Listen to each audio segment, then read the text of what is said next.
What's really important from our perspective when you're building all of these forms and you're working to capture an email address, it's important to remember it's a very simple thing, but the only useful email address is a valid one. And so there's lots of ways, people attempt to validate an email address. Double opt-in is one.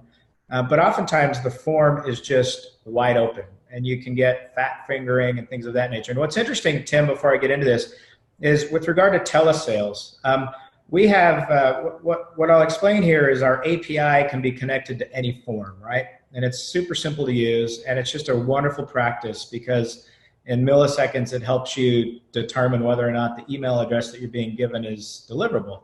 But we have companies that use our API with their CRM systems, in store, for example. So like if you are at a store and you're checking out and the person asks, can I get your email address? As the associate starts to type the email address, our API can verify within that environment.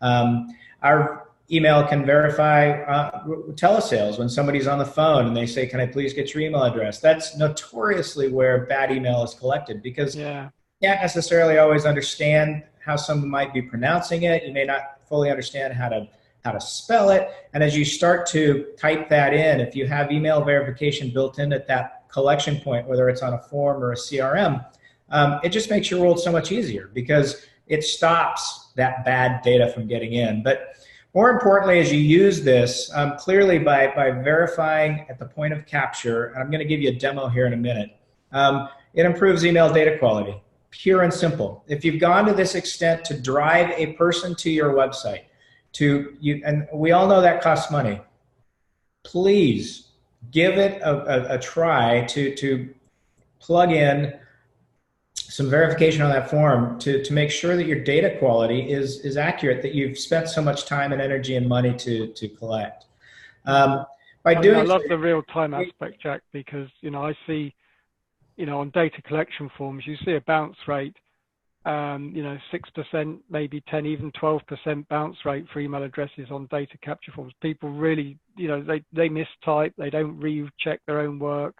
Sure. And having the real-time verification is just going to drop that bounce rate, which is great for reputation. And also, if you've got that real-time verification, you're going to get more email addresses. What's not to like? Right. Yeah. So, the basic idea is, an accurate email address improves your data quality, improves your engagement. Email marketers are constantly watching metrics when they send out an email campaign. They want to see what the engagement is, the open rate, the click-through rate, all of those types of things. Well, if you're sending to an email address that was collected poorly in the beginning, all of those metrics that you're trying to measure are impacted. And they're impacted in a way that doesn't suggest your email campaign is poor. It just means that you're sending it to someone that, just isn't going to ever engage because it's potentially undeliverable, right?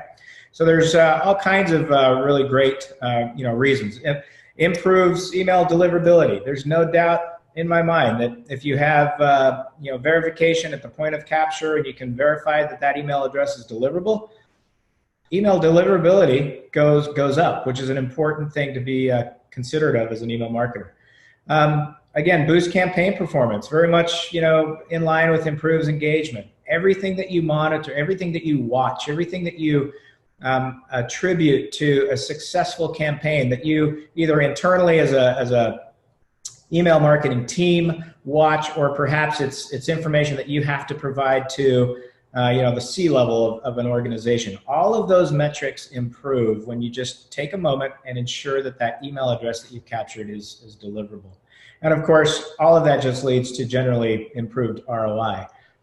Simple math, if you collect 100 email addresses and 20 of those are undeliverable, but you're sending to them anyway, your ROI is impacted by that. If you eliminate those 20 and only send to the 80, your ROI will be measured much higher. And that's just a simple truth. And I think what most people don't realize is how basically simple it is to leverage an API on a form.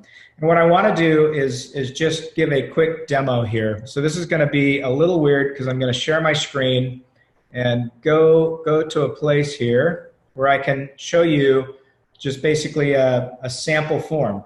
What we've done here is this is just a mock-up form.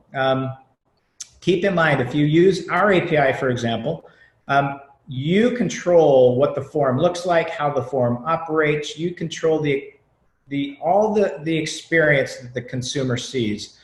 All you're using our API to do is verify, as they type in an email address, verify whether that's deliverable. And in this case, I'm just going to show you how when I type in an email address, we just put a little green checkbox. And that just means it's deliverable versus a red X that means it's not deliverable. So for example, on this form, if I just start typing in an email address, it will verify that email address and give me a green checkbox. It's literally that simple when you integrate an API at the point of capture.